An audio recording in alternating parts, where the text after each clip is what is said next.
ভারতবর্ষে আর নয়।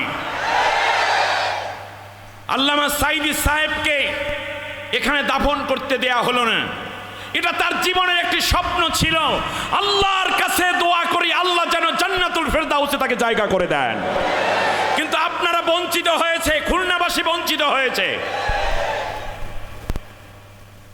কিন্তু তিনি বলেছেন খুলনাতে না হলেও মাসুদ সাঈদী ভাই আমাকে দেখিয়েছেন, তার লেখা ডায়েরি থেকে হুজুর লিখেছেন যদি কোনো কারণে খুলনা আলিয়ায় না হয়, মানে সিদ্দিকিয়ায় না হয় জায়গা, তাহলে যেখানে ভালো হয় সেখানে আমার কবর করে দিও। ছন্দ দিয়ে তিনি লিখে দিয়েছেন। তার আলোকে তার পারিবারিক কবরস্থান দেওয়া হলো ঢাকাতে।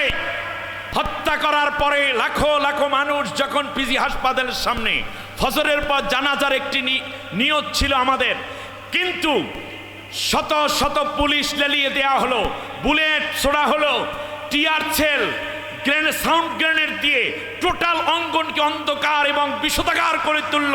শেষ পর্যন্ত জানাজাটা পর্যন্ত ঢাকাতে পড়তে দেয়া হলো না। আজ এই হাজার হাজার তাওহীদি জনতাকে নিয়ে বলছি, যারা আমাদের আল্লামা সাঈদীর জানাজাটা পর্যন্ত পড়তে বাধা দিয়েছিল, আল্লাহ রাব্বুল আলামিন যেন দেখিয়ে দেন যে ওদের জানাজাই পৃথিবীতে হয় না। সম্মানিত খুলনাবাসী, আজ স্পষ্ট করে বলি,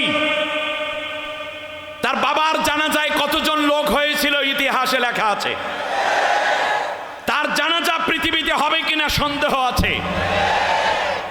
জানাজায় বাধা দিল পিরোজপুরে, যারা জানাজায় এসেছিল তাদেরকেও বাধা দেয়া হলো, গাড়ি ভাঙচুর করা হলো পথে পথে।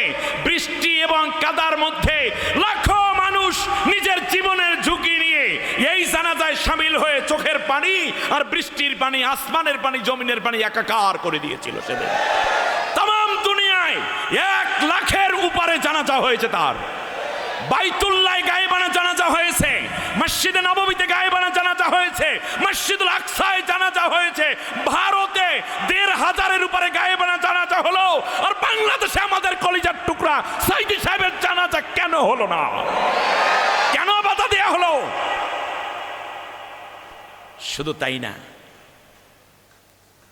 ঘটনার অনেকগুলো প্রেক্ষাপট পার হয়ে আজ এই হাজারো তাওহীদি জনতার পক্ষ থেকে প্রধান উপদেষ্টা ডক্টর ইউনূস সাহেব, আপনি অত্যন্ত বিজ্ঞ এবং শ্রদ্ধার পাত্র বাংলাদেশের মানুষের কাছে, কিন্তু মনে রাখবেন আপনি কিন্তু ভারতের কাছে সবচেয়ে বড় শত্রু। বাংলাদেশের 18 কোটি মানুষ আপনাকে ভালো জেনে এই জায়গাটায় বসিয়ে দিয়েছে, সেজন্য আমরা প্রাউড ফিল করি। কারণ ভারতের প্রধানমন্ত্রী, চা বিক্রেতার আমার দেশের প্রধান উপদেষ্টা, তিনি একজন শান্তিতে নোবেল প্রাপ্ত পিএইচডি হোল্ডার, ডক্টরেট। অতএব আপনাকে নিয়ে আমরা গর্ব করি, কিন্তু আমাদের কথাগুলো আপনার নিতে হবে। আইন উপদেষ্টা, স্বরাষ্ট্র উপদেষ্টা, আপনাদেরকে বলি, আপনারা অনেকগুলো মাস্টার প্ল্যান করছেন, আপনারা অনেকগুলো রোড ম্যাপ ঘোষণা করছেন, নির্বাচন কবে দিবেন, দেশের উন্নতি কিভাবে হবে, ঋণ মাপ কিভাবে হবে, আপনারা অনেকগুলো রোড ম্যাপ দিচ্ছেন। কিন্তু আজকের এই খুলনা সিদ্দিকিয়া কামিল মাদ্রাসা থেকে আমরা জানতে চাই, আল্লামা সাঈদী সাহেবকে যারা হত্যা করলো, সেই ডাক্তার, নার্স, তদানীন্তন স্বরাষ্ট্রমন্ত্রী এবং গোয়েন্দা বিভাগে যারা লিপ্ত ছিল, তাদের বিচার কবে হবে, সেই রোড ম্যাপ আজকে জাতি জানতে চায়। সাঈদী সাহেবকে হত্যা কোনো ব্যক্তির নয়, তাওহীদি জনতার হৃদয়ের মধ্যে রক্তক্ষরণ। যেই দিন দেখতে পাব সাঈদী সাহেবের হত্যাকারীদেরকে আপনারা অ্যারেস্ট করেছেন, ট্রাইব্যুনালে বিচার হচ্ছে, তাদের ফাঁসির কাস্টে লাট ঝুলছে, সেই দিন কেবল তাওহীদি জনতার হৃদয়ে কিছুটা শান্তি পাওয়ার সম্ভাবনা আছে।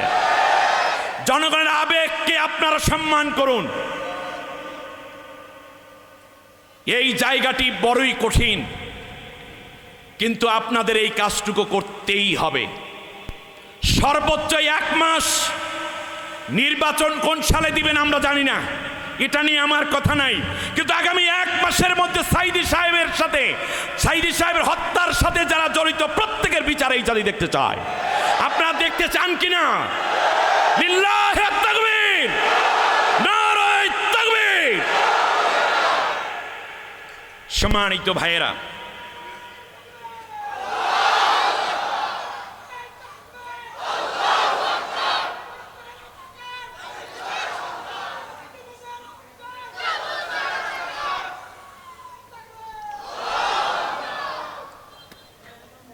আজ আমি আপনাদের উদ্দেশ্যে দুইটা বিষয়ে কথা বলার জন্য চেষ্টা করব। বিদুইল কোরআন ও সুন্নাহ, ইনশাআল্লাহ বিমাশিয়াতিল্লাহ বিফাদলিল্লাহ। কোরআন এবং সুন্নাহর আলোকে আমি দুইটি বিষয় উপস্থাপন করব। এক নম্বর হচ্ছে, এখনো যারা হতাশায় ভুগছেন, আবেগে ঢেকুর গিলছেন, তিনি আবার আসিবেন।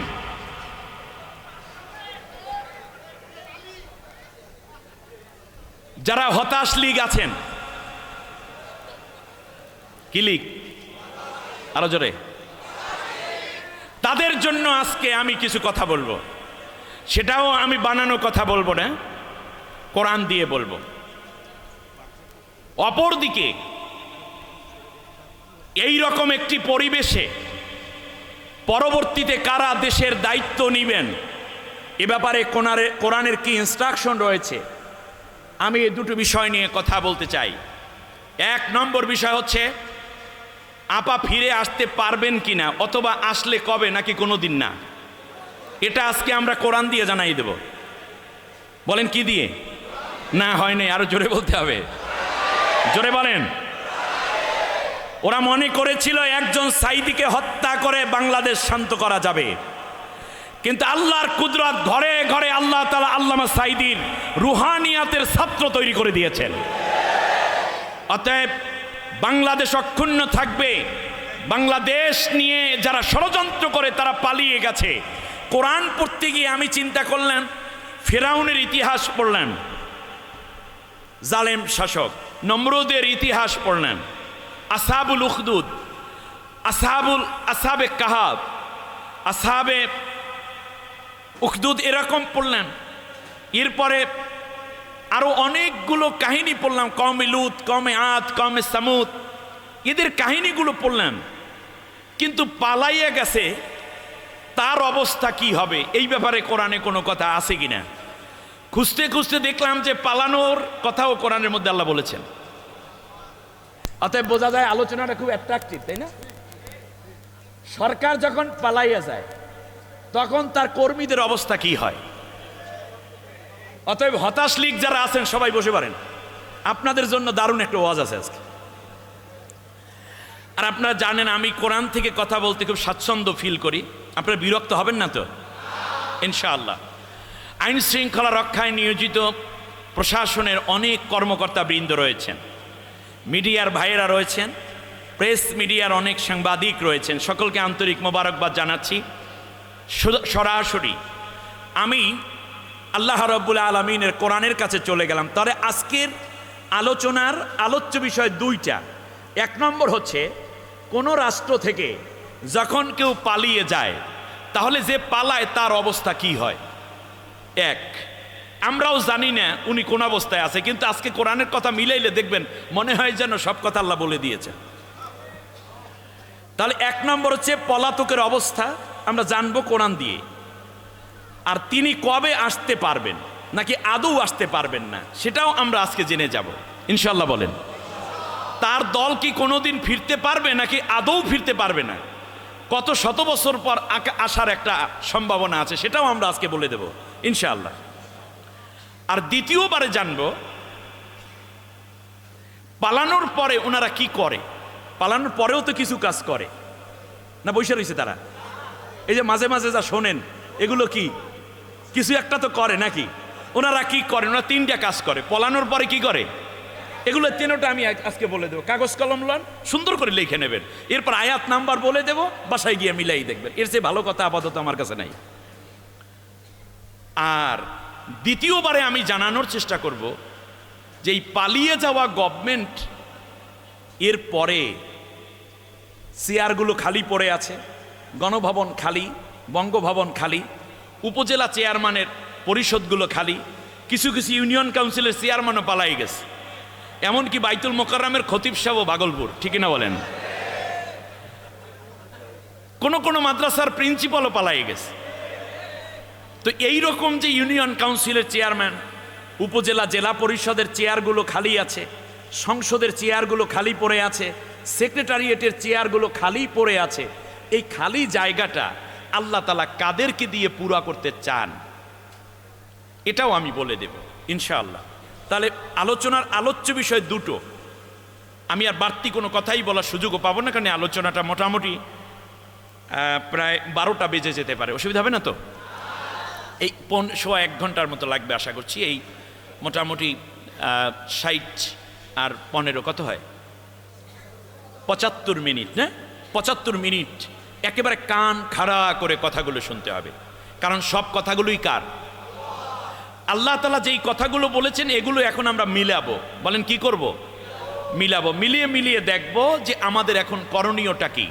আল্লাহ তাআলা এরপর আমাদের জন্য কাদেরকে দিচ্ছেন আমরা সে বিষয়গুলো জানার চেষ্টা করব ইনশাআল্লাহ, বিমাশিয়াতিল্লাহ ওয়া বিফাদলিল্লাহ। আমার সাথে সবাই পড়েন, আউযু বিল্লাহি মিনাশ শাইতানির রাজীম, বিসমিল্লাহির রহমানির রহিম। বিতাড়িত অভিশপ্ত শয়তানের ওয়াসওয়াসা থেকে আল্লাহর আশ্রয় চাই। পরম করুণাময় অসীম দয়ালু আল্লাহর নামে শুরু করছি। ওয়া ইন্না ইউনুস লামিনাল মুরসালিন إذ أبق إلى الفلك المشحون فساهم فكان من المدحضين فالتقمه الحوت وهو مليم فلولا أنه كان من المسبحين للبث في بطنه إلى يوم يبعثون فنبذناه بالعراء وهو سقيم وأنبتنا عليه شجرة من يقطين وأرسلناه إلى 100,000 أو يزيدون فآمنوا فمتعناهم إلى حين آمنت بالله। অর্থ হচ্ছে স্মরণ করো এক ঐতিহাসিক ঘটনা, যখন আমার পয়গম্বর ইউনুস, তিনি রসুলদের মধ্যে ছিলেন অন্যতম একজন, তাকে আমি প্রেরণ করেছিলাম ইরাকের নিনোয়া প্রদেশের মসুল অঞ্চলে। জাতির মধ্যে তিনি 50 বছর দ্বীনের দাওয়াত দিলেন, কিন্তু দুর্ভাগ্যজনক হলো তার প্রতি কেউ ঈমান আনল না। এক পর্যায়ে তিনি জাতির লোককে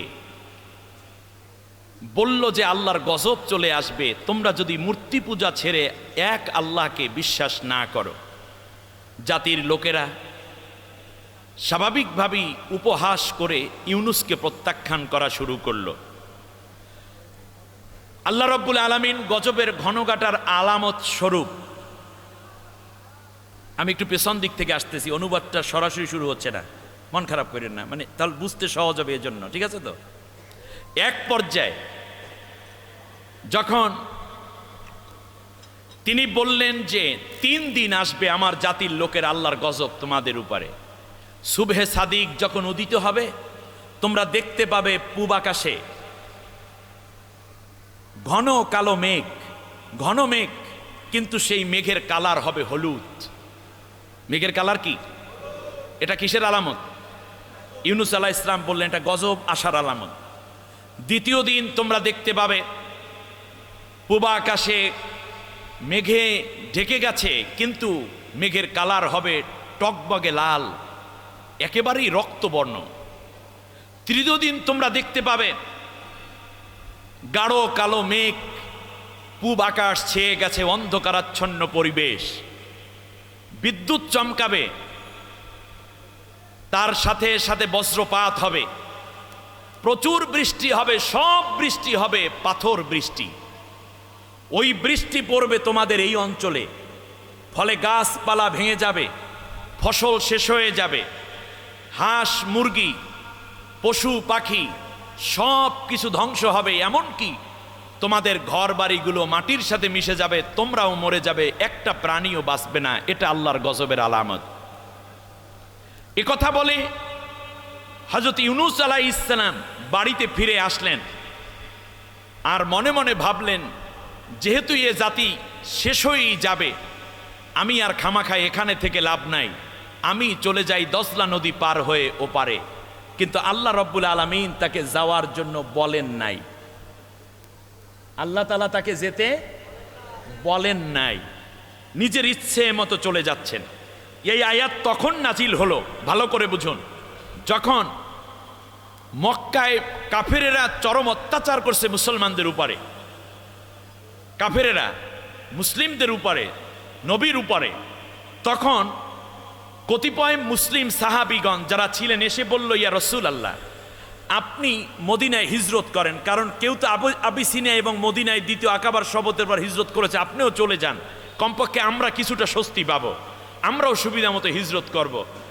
তখন নবীজি বলেছিলেন যে আল্লাহর অনুমতি ছাড়া কোনো নবী হিজরত করতে পারে না। এই কারণে নবী অপেক্ষায় ছিলেন, আর আল্লাহ তাআলা আয়াত নাজিল করে বুঝাইয়া দেন, এর আগে একজন নবী তার উম্মতকে রেখে পালিয়ে গিয়েছিল, তার অবস্থা কি হয়েছে সেইটা শোনো। সুতরাং সেই